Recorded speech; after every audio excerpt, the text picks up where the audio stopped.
Good morning and welcome to this month's edition of the Jamf Breakfast Club. Really excited with this session today, looking at the journey to success from setting a strategy to deploying devices and enabling teachers. My name is Mat Pullen. I'm Product Marketing Manager here at Jamf, and I'm really pleased to be joined today by Dan Davies. Dan, I'll let you introduce yourself. Thank you very much. Good morning, everyone. As Matt just said, I'm Dan Davies from the Woodland Academy Trust. We're a small multi-academy trust of primary schools in South East London and Kent. 4 schools currently, with a 5th one opening this September. My role is digital development across all of our schools, supporting teaching and learning through the use of technology. I love it. I love it when people say what their role is, but you know secretly behind the scenes, this session could last for 40 minutes just telling me everything that you do in that role, right? It's a huge thing. But really pleased to have you join us today. For those listening in and watching, I've known Dan for quite a while now. In my role previous to working at Jamf, I supported their school, so I'm passionate about all the things that Dan's doing to empower students, really, which is one of the things that we're going to end up talking about today. So, Dan, let's jump straight in. What was the vision behind the role of technology to support learning and teaching? Like, what was it that made you think, let's go down this route of using technology? Well, we actually started. We realised that it was our computing curriculum that wasn't right. It needed to be relooked at. We needed to develop it, and we needed to bring it up to date. So we started looking at ways to develop our computing program and invested in a single class set of iPad for each of our school, purely thinking about the teaching of computing and coding in the curriculum. And we just very quickly realised this whole scope of opportunity that was available in other areas of the curriculum through the technology. When we invested in those iPad, we naturally linked up with an Apple professional learning specialist. Thank you very much, Matt, to come in and support us and understand how we can use them throughout our entire school life. And very quickly, we came across the concept of universal design for learning, and really understanding that the barriers to learning that our children had in the classroom could very simply be taken away. And it wasn't about putting the technology on top or squeezing in anywhere. It was about really letting the technology support and underpin the role of learning in the classroom and the opportunities for those children. And let's also add in that this was during the pandemic, right? So yeah. Lots of this kind of initial work was during a pandemic, when teachers were sort of taking on board lots of other things. I think when we first started doing the training, it was all online. I'm 200 odd miles away from you. You've got how many teachers across the 4 schools? Probably looking at about 70 odd teachers across the schools. And actually one of the benefits of being in lockdown was the opportunity to bring everybody together online for those training sessions without the implications of cover and release, and adding in additional after-school training sessions, having a bit of time to bring everybody together to really understand what it is we were doing and why we wanted to go with it. And I think a big part of the success of that was really making sure that all staff, as well as other stakeholders, but really starting with the staff, understood the vision, why we were doing it, where we were going with it. And it wasn't about let's all become computing experts. That was never the vision. That isn't what we wanted. It was making sure staff had that time, that dedicated time, to understand a few real basic functions and a few basic tools, understand them well and do them well. It wasn't throwing everything at it. And that was a huge thing, being able to make sure that everybody was onboarded in that way. Do you think that COVID shaped that vision in a different direction? Like, did it have an impact on how you saw things progressing? Because I think at the start, like, no one knew how long like remote teaching might last for, how long we might be in that situation. Did it over the time change how you saw the role of technology to support students and I guess teachers as well to do their roles effectively? Well, in two parts. Firstly, given the DFE's device giveaway, a lot of primary schools and secondary schools found themselves with a number of up-to-date devices that they would never have had that finance to bring in themselves usually. So all of a sudden, when we came back to schools, we had these devices and we needed to make use of them. So they didn't just end up going back in a cupboard somewhere and never being used again. But the home learning aspect and the online learning aspect, there were teachers very, very quickly finding new and innovative ways to do things, and just taking it away from that traditional, what education has looked like for so many years. It goes in a book with a pen or a pencil. It was almost like the secret was out. Everybody knew now that there was a different way of approaching this. There were different ways of thinking. There were different ways of setting lessons. There were different ways of interacting and responding and providing students with feedback, different ways of communicating with our families. The lid had been taken off, and it was about shaping where we went with that. Now the secret was out there, and what are we going to do with this new information, really? Okay, so let's kind of move it on, because it sounds like it's this easy process. You've kind of said we've got these devices, teachers are all on board, students are going to learn brilliantly well with everything, but we know that's not the case, right? That's never going to be the case. So what were some of those potential barriers to getting your vision across? Staff confidence, competence, and then what did you do to try to engage the staff to see this as more than just technology? The change management aspect of all of this. You're very lucky, I think, in education that the majority of people working in education are there for the right reason. They want the best for the children and the young people and the learners that they are working with. That's always something that you can rely on. But then when you're asking people to do things in a completely different way to how they've done things for so long, you need to be really, really mindful of how you manage that change. One of the biggest phrases that we have heard over the years trying to build this journey is technophobe. Technology doesn't agree with me. The children are better at technology than me. They all know how to use computers. They all know how to use technology. I don't know how it all works. So really just stopping that straight away, saying we're not, as I mentioned earlier, we're not asking everybody to become coding experts and computing experts. It's purely about teaching and learning. It's about supporting you as a member of staff to make your life easier. And it's about supporting those learners in front of you to remove those barriers that they've got in place. So really always having the focus on this is about the learning opportunity for the children, for the students. And don't worry, all the tech stuff, it's going to go wrong. There will be lessons that everything goes wrong. Don't worry. Here's permission to give it a go. When it goes wrong, here's somebody that you can come and ask. Here's somebody that's found this way of doing it. Let's share. Let's have a real collaborative working process to understand how we're going to get this going. So really, again, it's about that vision, making sure that all staff know why we're doing it and getting on board there. In terms of training and support for the staff, we started off with our digital strategy, which clearly mapped out over the first 3 years what we were going to introduce when and how we were going to introduce it. And instead of flooding staff with different devices and platforms and apps, we stripped it right back to focus on 2 key applications a year. There would be training on them. There would be opportunities to go and trial things with them. There would be working groups to really embed and understand them. And just getting those 2 things right over a whole year before bringing anything new in on top of that. As you mentioned, that we were lucky enough to bring everyone together over those lockdown whole training sessions.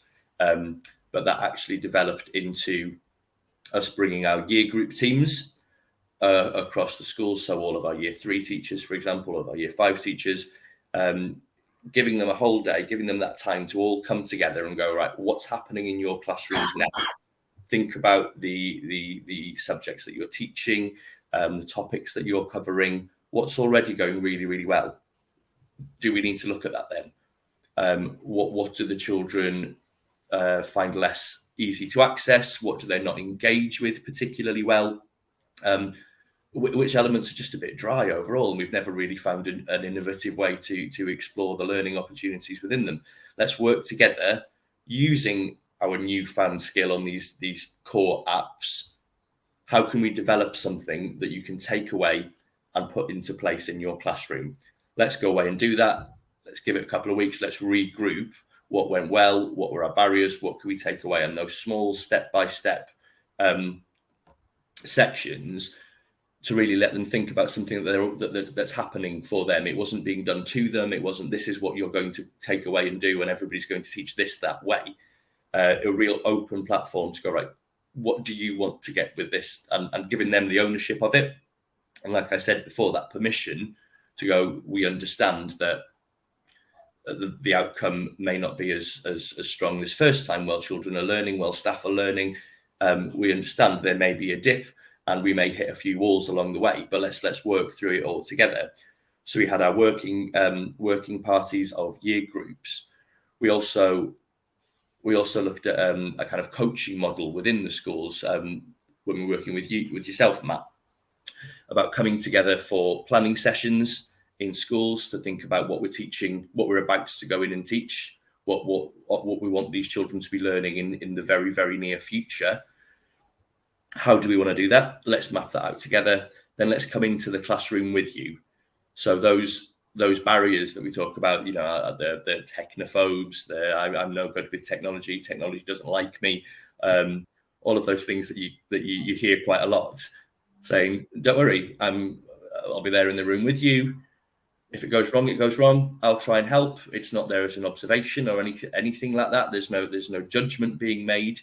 But when something goes wrong, or you've forgotten how you said which button is it, or how do I get that back up, then there's just somebody there to support you, just that comfort blanket there to make that first step and get those small quick wins. And then the third step of that plan then being, right, where are we taking it next, and what we're going to go for next. I will say, and to everyone listening, like I had firsthand experience of this, and it sounds great, but I can testify to the fact that this is real. So when we talk about a vision being something which is real and you can feel it, I've felt it, right? So I've been in the schools. I felt exactly what you're talking about in terms of that trust. I remember some of those early sessions, and some of the first things that we would discuss with teachers were what's the issue? Like, what are you scared about? The technophobes in the room, like, why do you not want to do this? And there was a huge amount of honesty coming from people saying, I don't like this. And that actually, I think, helped us steer the plans in that direction of, okay, well, we're not taking that and that away from you. We're actually trying to provide you with new opportunities. And I think once people felt they were listened to, they were very much on board. You know, I remember the end of those days, because we would spend a whole day on Zoom with a group of teachers, you know, in their own homes. And you know how sometimes on a Zoom call, you can easily just switch your camera off and pretend you're not. There was so much engagement from people. And I think people did feel trusted. And I think you've hit the nail on the head there around that, letting people know it's okay to get it wrong. Because actually, in the long run, this is going to have a huge impact on students. Can I just drill back a little bit then on why you talked about the DFE kind of handing out devices? Why iPad? Why was iPad the tool? And then what other tools do you think have been that real driver to make sure that your vision could become a reality? I think before the focus was iPad, we knew the focus needed to be tablet. So looking at the difference between mobile and actual portable technology. And we didn't want to replace a pen and paper with a keyboard and screen, where the room still looked the same with children sat at a desk facing the front of a classroom. That was just a substitution that we didn't want to have in place. We wanted to look at what the learning environment was, and that having that tablet, that means it's not necessarily designed to be on a desk, on a table, sat down, focusing on one. Creating those collaborative, creative opportunities, taking the learning to different places. That was a massive driver for where we started. And the iPad has a core set of Apple's own apps. We think that have been designed really well, that children can look at. They're very, very similar. So once you've learned to use one, you can use them all. You know, you've got a plus button if you want to add something. You've got a paintbrush icon if you want to change the way something looks. So really understand. And when we're talking about our youngest learners being 3 and 4 years old, those opportunities, we thought the accessibility options there were great for using the core suite of apps, as well as the accessibility features themselves within iPad, that if there's a need or even a preference from any individual learner to change the way that they interact with something on an iPad, you can do everything. And giving the children the knowledge of how to make the device completely their own and the most accessible for them and the way that they prefer to learn. I'm not even talking about diagnosed needs or anything here, just an absolute preference on that individual's learning style. We found that the iPad was the market leader in that. Additionally, the support that you can get from working with people like our professional learning specialists, the regional training centres that are out there providing teaching support for education, the whole package seemed to be the best fit model. Yeah, and I remember because we were doing the learning training online, we utilised ShowMe, didn't we, as a connection between me in South Wales and you guys in Southeast London. And we used ShowMe not because at that point you weren't using it in school. We used it to just connect me to you to actually showcase what learning could look like. And then ShowMe's now become part of your school platform, right? Was that as a massive driver? ShowMe's been a massive driver for us, especially with some of our younger learners, being able to access one app, all of the work, all of the activities, all of the learning opportunities that the teachers have designed to allow the students to engage with, all sit within one platform.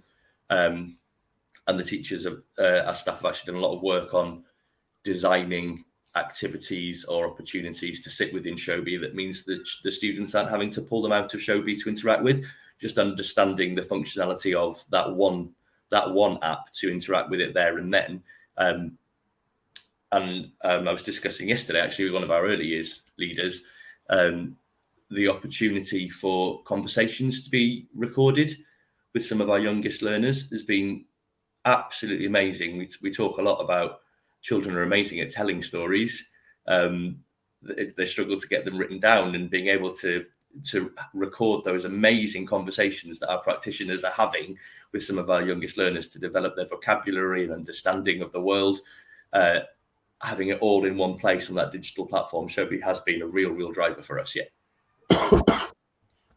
Sorry.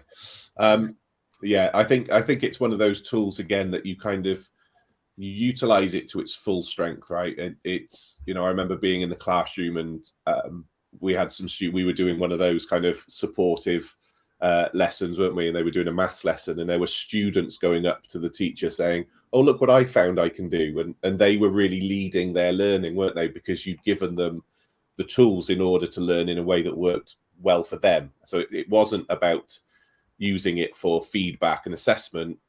It was beyond that. It was what else it provided. And I think that's when you look at any tools, I suppose, it's trying to find its fullest return of investment, because how does it actually go that little bit further? And I think that, I think we were doing clocks or something, and the students were like, "Oh, I've worked out you can do this." And it was those moments where the teacher again didn't it kind of grasped onto the fact that the student was leading their own learning, and there was that, well, brilliant, do you want to show everybody else what you found? And it was that opportunity to do something which is transformative, I think, that technology lends itself to doing, because you were all at the same time. That was the student using speech to text, wasn't it, and answering the time. And the iPad was the dictation tool, was putting it in a digital format, even though they said the words out loud, and all of a sudden they were having that conversation about, I've said 2:30 or 2:30 or whatever it was, and it was coming up in and that was a great comparative just learning opportunity that happened ad hoc because they had that tool in their hand. Yeah, really, really powerful. Okay, so you mentioned universal design for learning before. Do you want to talk a little bit more about that? Not everybody might have heard of that process, but why have you kind of pinned a lot of your strategy to that framework? What is it that offers to your students and staff that has made a difference?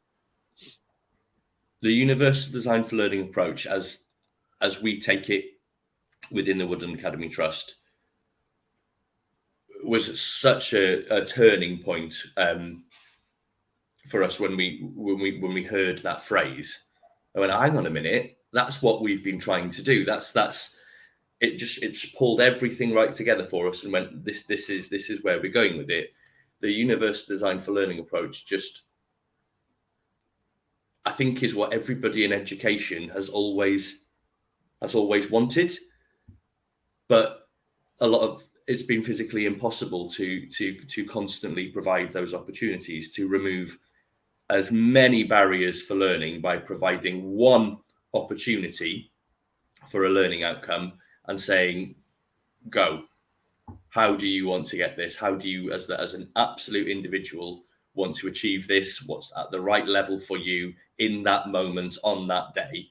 Not because at the start of the half term you were grouped into a higher set, and therefore this is the activity that you do with those other 6 students, and that's it. You're in that bracket now, because every day is different for everybody. We're all humans at the end of it. We have different feelings on different days. Everything, and even within that set group of students, there's variables within there, aren't they? We don't all conform to those groups, and we talked about, if every teacher had the time to create a different activity based on the needs of every individual child for every single lesson, that would be absolutely wonderful. But it's so unrealistic. You can't do that. No, there is no time to do that. So the universal design approach for us was about going, right, how can we flip our teaching and learning? We band teaching and learning together a lot, don't we? Let's think about the learning less than the teaching right now. Let's think about designing opportunities for learning so that we can provide one opportunity for those children. Here you go. Explore this, delve into this, find out what you can, demonstrate your knowledge, improve your skill in this area in the way that best works for you right there, right now. I'm here to facilitate you in this. I've not planned something where I'm going to stand at the front and teach you my bit. Now it's your bit. Take on this opportunity. It's, here we are. How are we doing this today?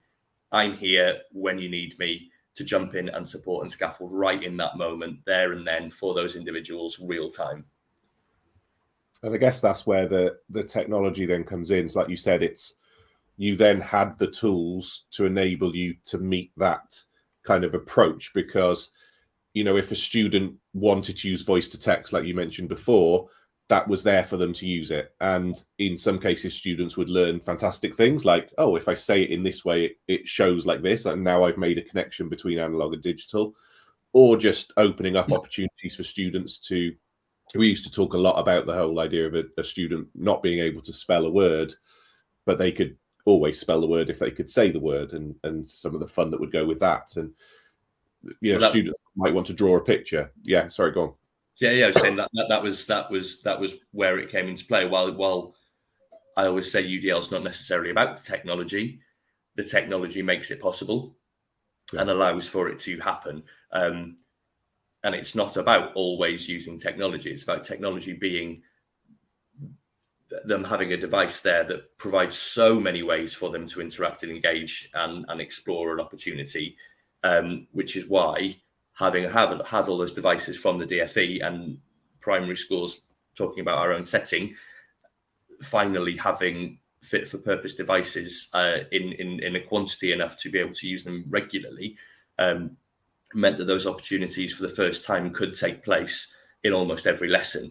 So the technology has underpinned it and allowed it to happen. Like you just talked about the speech to text, for example, but even having the iPad reading text aloud to the children freed up an adult to go and work with somebody else, and the student could reread the question themselves time after time after time again, without an adult having to support them rereading that sentence, that paragraph, whatever it may be, because they could do it themselves. And it gave them that independence, so that the teacher or the staff or whoever it may be in the room was able to literally jump in and support and encourage and develop and stretch and support the creativity, the imagination, all these different ways of learning, without having to repeat the same thing over and over again, without having to force some of that, that real difficulty in those science, geography lessons. Oh, come on, we need to get a sentence down. We don't.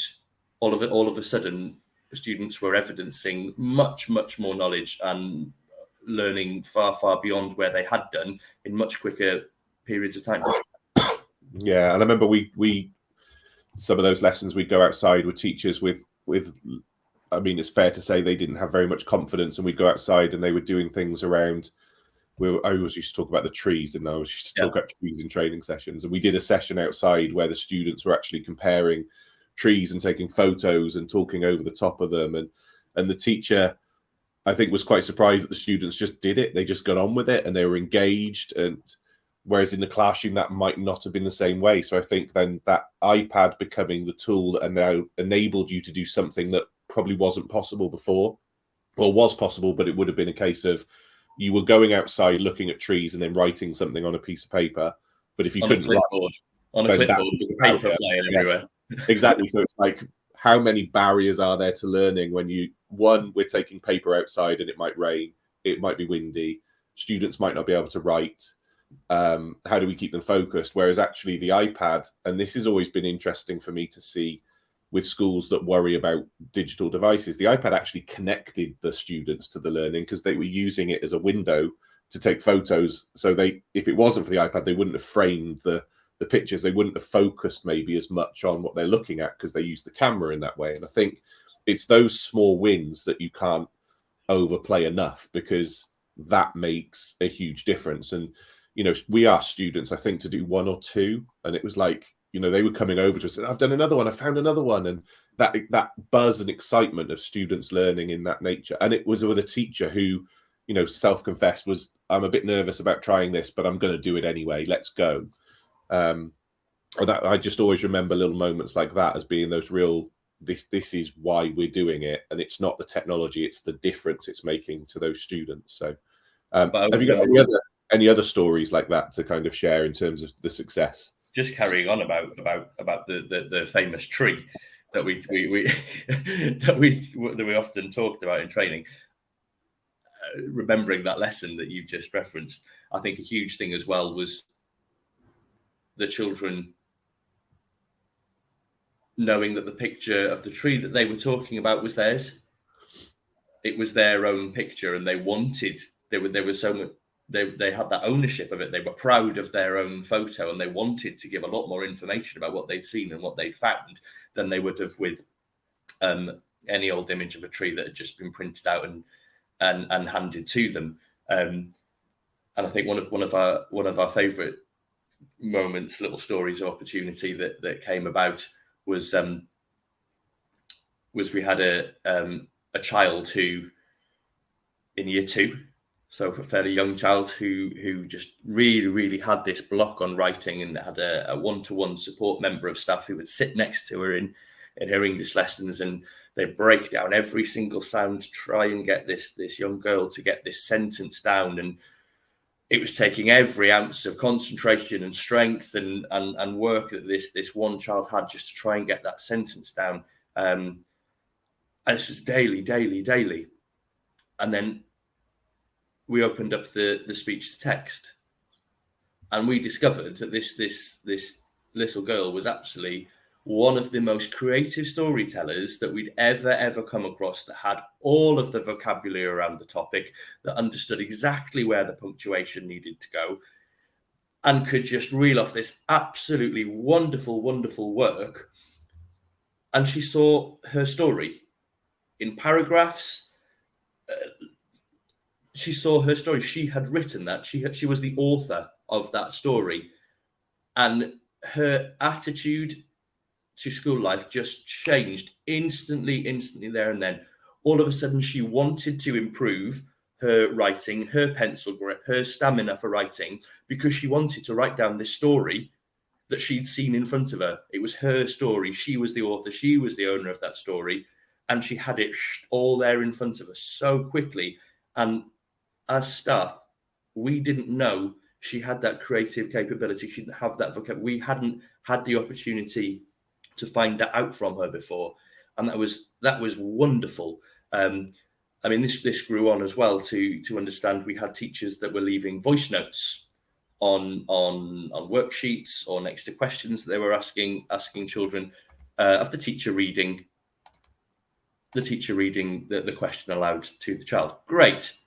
Teacher or adult doesn't need to be next to them supporting the reading. The child can just get on and look at the answer. But then we thought, well, hang on a minute, that's just in that lesson. We know that when we walk around the school, when we walk around in the real world, there are not lovely little sound buttons next to every piece of text to press play and hear my teacher read that out loud.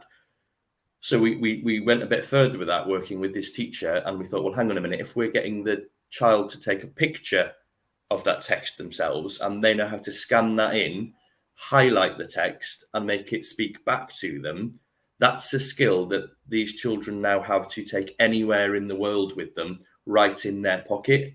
So not only are we taking away a barrier to learning in the classroom in that moment for a pre-prepared question or sentence, we've given them that skill to go away and be able to have any text play back to them. And that doesn't mean that we're not focusing on teaching them to read and developing their reading skills. It just means when there's something that they can't and there is that barrier has been removed.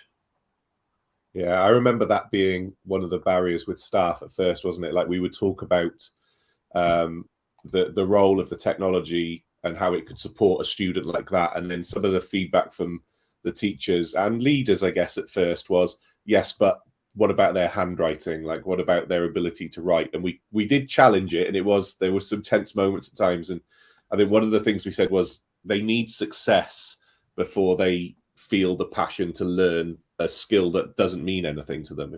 If I've got nothing to write about, or if I don't feel success in this idea of writing, why would I bother learning to write? Like, that's not an interesting thing. And I think that example there is gladly a really good example of students having success and knowing they're capable, and now they have a reason to learn some of those other skills that they probably didn't feel that were relevant to them. It was always that challenge of, down the line they have to write in exams, wasn't it? I remember one session when someone said they have to write in exams, and we said yes, they do, but unfortunately by the time they get to the age of 16 and have to write in exams, if they don't like education, they probably don't have anything to write in the exam anyway, because they probably switched off a long time ago. So it's more about showing success, getting them passionate about learning, passionate about what they can do, not what they can't do. And then they'll have that going forward. I think it's a good time. There's a question come in the chat, which I think probably talks quite well to this. And it's with all of the students evidencing learning in different ways, how does the teacher assess the learning? How does a student keep a record of their learning? And how does the school track that progress? So 3-part question, but I think it's probably quite easy for you to answer that. Absolutely. A record of their learning is probably the easiest one for me to jump in. I know I've already spoken about ShowMe. The way ShowMe stores an individual student's work is very much in a kind of media thread style. And it's all there for the students to look back at. And we did quite a lot of work at how we as an organisation set up our folders and files on ShowMe in the best way for the students. And we actually found it was a much better way of keeping track of their work, because instead of having to flip back through pages in a book or try and ask a question about how did we do that again yesterday, it was all there in one place for them to just quickly go back and recap on anything that they'd forgotten and they just wanted a reminder of, and to see themselves the progress that they're making all in one thread really quickly in those chunks of learning that they were taking, that they were working on, as well as teachers being able to add worked examples, videos of inputs, of support that they'd given an individual child perhaps, or a group of children that were struggling with one aspect on one day. Right, let's do another quick model together, let's video it, working on the table, pop it in that thread for them. The next day when they come back to pick it up again or move on from it, they've got it there as the recap. So actually that the student keeping a record of their learning is a really, really easy one to have in place there using the platform that we use there. How does the teacher assess the learning? It's not really changed very, very much for us at all. We've always focused on live marking within the lessons, as it were, supporting and providing feedback in the moment that the learning is taking place and not later, and a conversation with the child to support and move on that work is still a conversation. Benefits of using technology is that can be recorded for the child to go back and listen to it again. A tick in a book versus a tick on a screen, it's no real difference. Being able to provide text feedback as well, those voice notes, it's all still stored there. There are these, as I say, we do use ShowMe. There's lots of other versions of ShowMe does have built-in assessment tools as well for being able to grade work and download grade books. Not something we've explored yet, but something we're looking at. And we also use Socrative, which is an online quizzing tool that's built in with ShowMe to look at those kind of end of unit, end of topic, ad hoc, more formal assessments that we want to look at, which again there tracks our progress as well in that way. But the progress is our teachers' knowledge of the students that they're working with. That's the most important kind of element of progress, and being able to see the children expressing themselves in so many different ways. I think we're actually getting a much better, more in-depth look at what those individual children are doing and where they're progressing actually. Yeah, and I think that kind of goes back to universal design for learning, right? We looked at what is it that you're actually assessing. So we talked about that, like lesson outcome, like what is it in that lesson outcome? Like if you say it's like we're going to be writing a paragraph, like then we're assessing writing. But if we're not assessing writing, don't put that in, because then it forces teachers to actually have to assess the writing.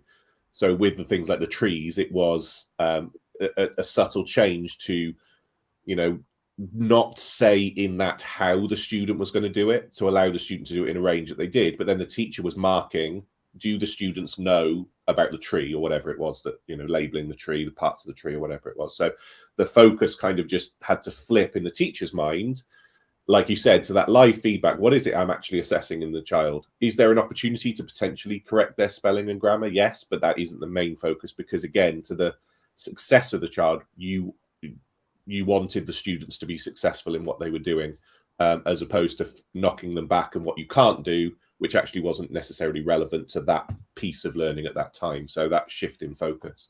And taking away any time during the lessons that wasn't focusing on the key skill or knowledge that we wanted, and cutting and sticking in a primary school is a huge one. Yes, we know that fine motor skills are important, and providing opportunities to develop those with students that need that is absolutely vital. We know that.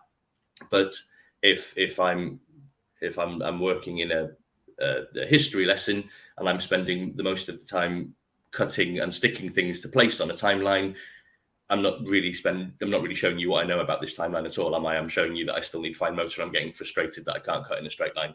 So just taking those things away so that we can really assess what it is that we're trying to assess and look at that progress. That's what we're going for. Yeah. Okay. We've talked quite a lot about that consistency, staff training, making sure that students understand, what it is they're being assessed on, those sorts of things. What about over time? Like, if we fast forward now 3 years, how can you ensure that this can be maintained over time? Because if you're relying on the devices in order to help you do the things you want to do, in 3 years' time, heaven forbid we have another COVID, but like, you're not going to get that lump again. So how are you kind of planning for that kind of consistency over that time period? Well, this is one of the other reasons that we went down the iPad route. Was the value that they retain. Selling an iPad after 3 years of use, it's still got quite a lot of money in it to put money back into buying the next stock or the next bulk set of iPad, as it were. The other thing is, I'm just thinking financially, when you don't have a mixed economy of some things are still happening this way, but some things are on the iPad. And when you've really, really committed to going down a digital route, the savings are absolutely huge in terms of those basics of photocopying, whiteboards, paper, pencils, even books, because you're not storing everything in a book per child. The savings become huge. But thinking in a bigger sense of savings, if you're creating an easier work life for your teachers, you're looking at your recruitment and your retainment. There's that saving there. If you're making the work-life balance for those teachers easier, think of the time that you're paying a teacher to stand at a photocopier or to be trimming up and then all of that bigger picture really, really plays into it. And even when you've got successful and happy schools and the community are really engaged because you're sharing all this digital work with them, that's going to have an impact on your student numbers, which affects your funding. There's a whole big picture around that. And we're slightly early on in the journey as a trust to be able to comment on it, as we've not got into a kind of refreshment program just yet. That's coming up. But there are many schools out there who have basically shown that committing to it fully pays for itself. Yeah. And again, I guess on that consistency thing, it'd be remiss of me not to say that Jamf obviously has helped in terms of making it consistent across the board, right? You've got 4 schools, you've got teachers that are kind of doing joint planning across all 4 schools. They need to know that all the devices are set up the same so that students know where they are. So you take away that kind of guesswork of where's the app on this device and, is it updated and those sorts of things. And one of the questions that I just kind of field briefly, like the easiest way to update iPads using Jamf, I guess, is that Jamf does that easily. Like they're all in a system. You choose when you want to update them, and it's a simple tick button, and those devices will be ready for teachers to go, so that it doesn't impact on teaching and learning. There's nothing worse than a teacher planning something and it not being there at the other end on those devices. So I guess sometimes we talk about like the invisible tech behind the scenes that makes it all work, right? The foundations, I guess, of the building.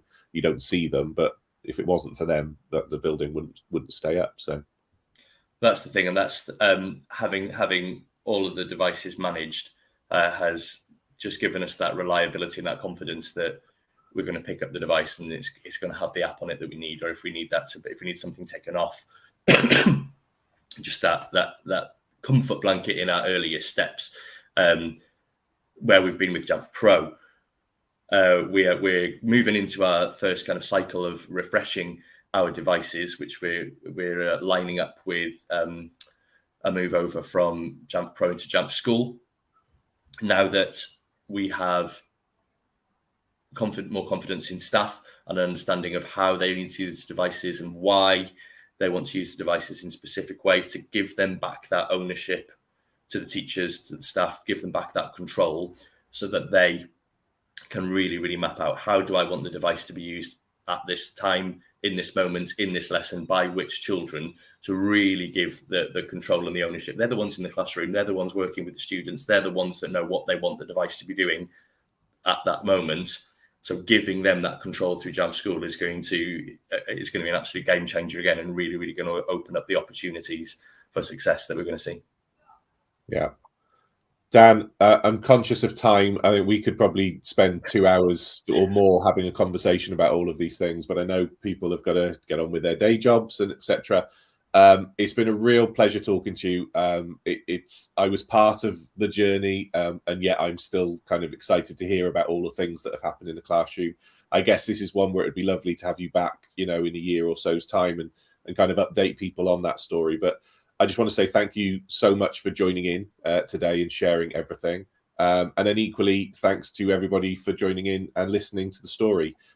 Please do get in touch. I think we've put some of the links in the chat towards some of the things around UDL and some of the things around classroom management. So please do reach out if we can help you anymore. But just, again, thanks, Dan, for joining in, and have a great day. Thank you very much, everyone. Thank you.